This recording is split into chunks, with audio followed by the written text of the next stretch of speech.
Assalamualaikum warahmatullahi wabarakatuh.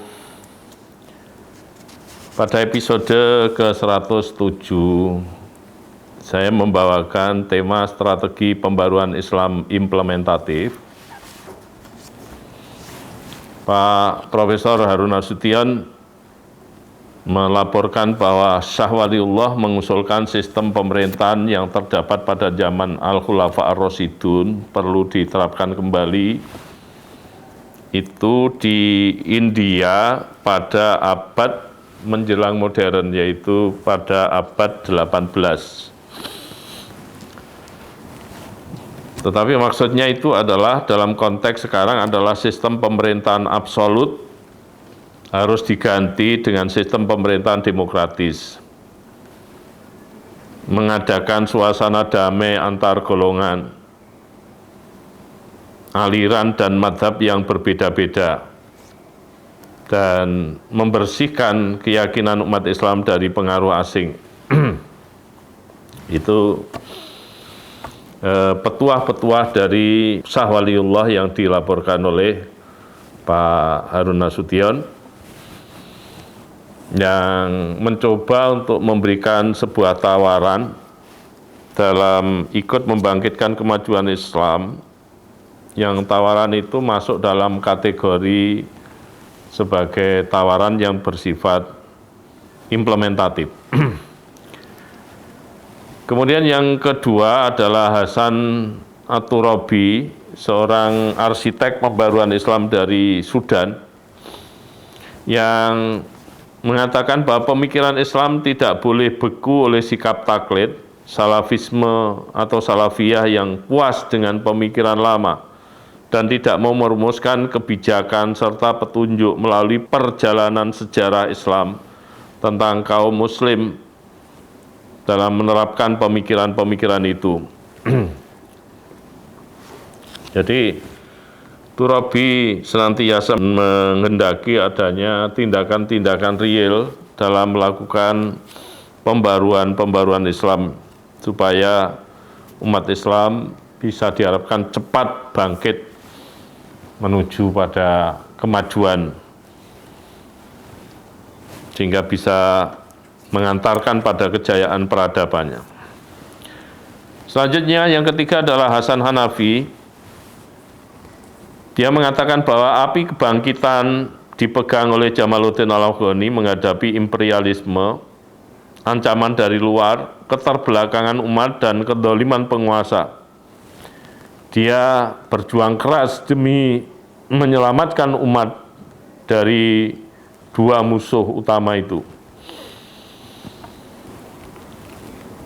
Memang Al-Afghani sampai hari ini dikenal sebagai pembaru Islam paling besar, dalam arti paling berwibawa, dan banyak juga muridnya termasuk Muhammad Abduh yang menjadi pembaru, sementara Abduh punya murid yang menjadi pembaru lebih banyak lagi.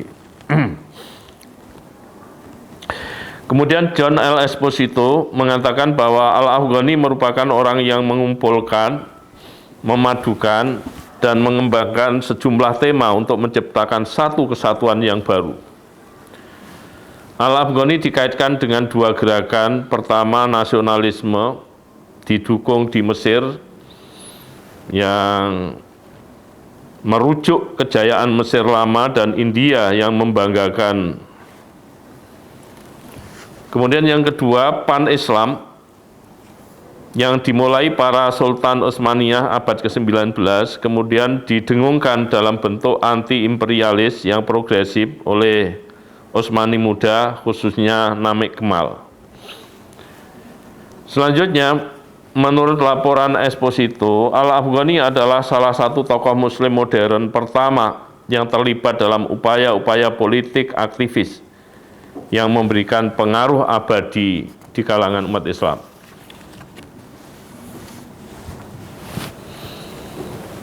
Sehingga tawarannya bersifat implementatif, meskipun belum mencapai maksimal sebagaimana yang menjadi ekspektasi dari Al-Afghani. seperti konsepnya pan-Islam itu tadi.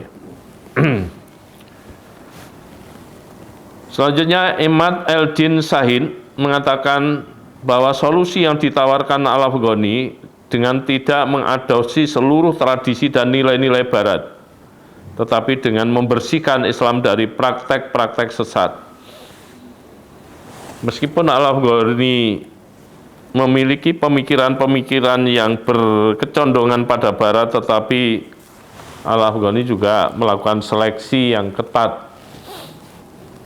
Tidak mesti pemikiran maupun konsep dari Barat bisa disampaikan, tidak mesti ditawarkan, tetapi dilakukan lahan dan pemilihan mana yang pemikiran-pemikiran maupun konsep yang sesuai dengan ajaran Islam itu bisa digaungkan, digemakan di kalangan masyarakat Muslim di negara-negara yang dia kunjungi. Kemudian Pak Harun Nasution mengatakan bahwa jalan untuk memperbaiki keadaan umat Islam menurut Al-Afghani dapat ditempuh dengan satu, melenyapkan pengertian-pengertian salah yang dianut umat Islam pada umumnya dan kembali pada ajaran-ajaran Islam yang sebenarnya. Ini aplikasi sekali. Kemudian corak pemerintahan autokrasi harus diubah menjadi corak pemerintahan demokrasi yang memberikan kebebasan bagi masyarakatnya untuk menyampaikan pandangan, untuk melakukan tindakan, tetapi atas tanggung jawab mereka semua. Kemudian persatuan umat Islam harus diwujudkan kembali sehingga ia mengungkapkan ide pan-Islam, persaudaraan seluruh umat Islam.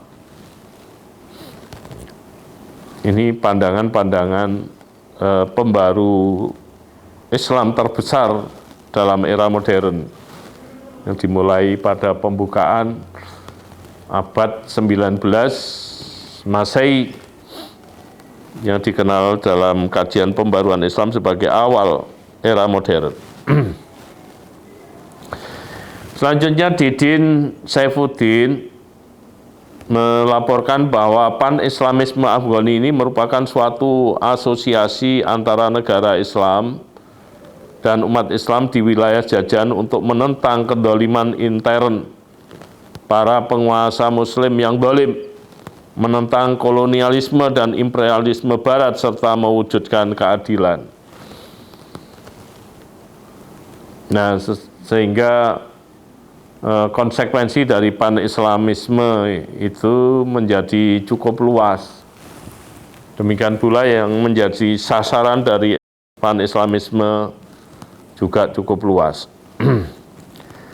Selanjutnya Pak Al-Muktiali menyatakan bahwa Sanusi merupakan pendukung bahkan sebagai pencetus ide pan-Islamisme. Ia menginginkan setiap gerakan Islam mendukung rencana itu. Hanya keinginan itu tidak mesti terkabulkan karena ada banyak penilaian yang berbeda terhadap pan-Islamisme itu sendiri. Sehingga umat Islam belum bisa dibariskan menjadi satu barisan sampai hari ini.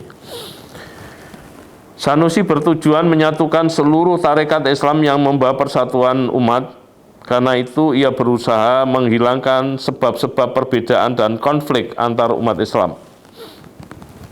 Dia berupaya menjadi semacam jembatan yang menjembatani antar umat Islam. Yang penting umat Islam menjadi rukun, dengan kerukunan menjadi power atau kekuatan. Dengan kekuatan diharapkan bisa mengawal terhadap kemajuan umat Islam dan peradabannya. Selanjutnya Muhammad Abduh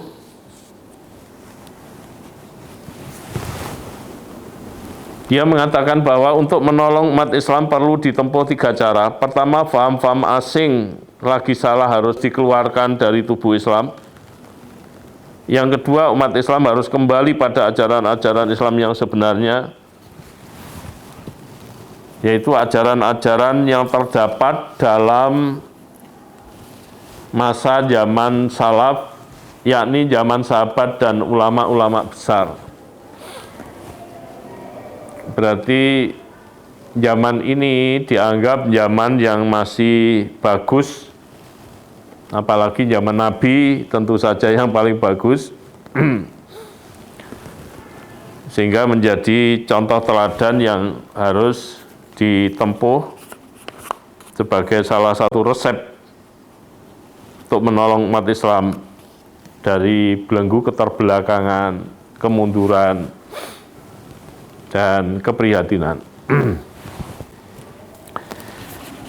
Masih menurut Muhammad Abduh, yang ketiga, ajaran-ajaran Islam yang asli itu perlu disesuaikan dengan keadaan modern sekarang melalui penafsiran baru sehingga pintu ijtihad tetap perlu dibuka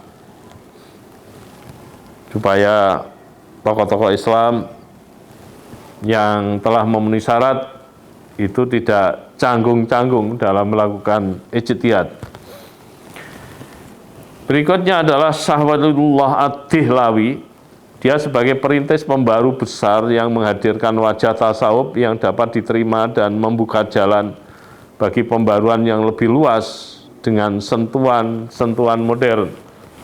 Meskipun beliau hidup pada pra-modern, tepatnya pada abad 18 Masehi. Artinya wacana modern belum menjadi tren, belum menjadi kecenderungan pada saat itu, tetapi Syah Waliullah Ad-Dihlawi mungkin melampaui zamannya. Selanjutnya Ahmad Syafi'i Ma'arif mengatakan bahwa perkembangan pemikiran Islam sebagai upaya reaktualisasi ajaran tauhid untuk merespon tantangan problematika zaman. Islam tidak lagi beku dan stagnan, tetapi Islam harus menjawab setiap problem kemasyarakatan sebagai manifestasi rahmatan lil alamin. Karena fungsi Islam itu sebagaimana dalam Al-Quran disebutkan, wa ma arsalnaka illa rahmatan lil alamin, dan tidak aku utus engkau Muhammad kecuali sebagai rahmat bagi alam semesta. Jadi bukan rahmatan lil muslimin sebagai rahmat bagi orang-orang Islam, melainkan pandangannya ini pandangan kesejagatan. Al-Quran memiliki pandangan yang kesejagatan, pandangan universal, bahwa Islam itu memiliki fungsi sebagai rahmat bagi alam semesta, yang dalam hal ini diwakili oleh Nabi Muhammad. Selanjutnya, Islam yang dinamis mampu bersaing dengan ideologi kosmopolit pada arus global sekarang ini. Sehingga Islam yang dinamis perlu dihadirkan, perlu dibentuk, dibangun, kemudian diproteksi. Karena Islam demikian ini yang mampu mengawal kemajuan umat Islam dan kemajuan peradabannya.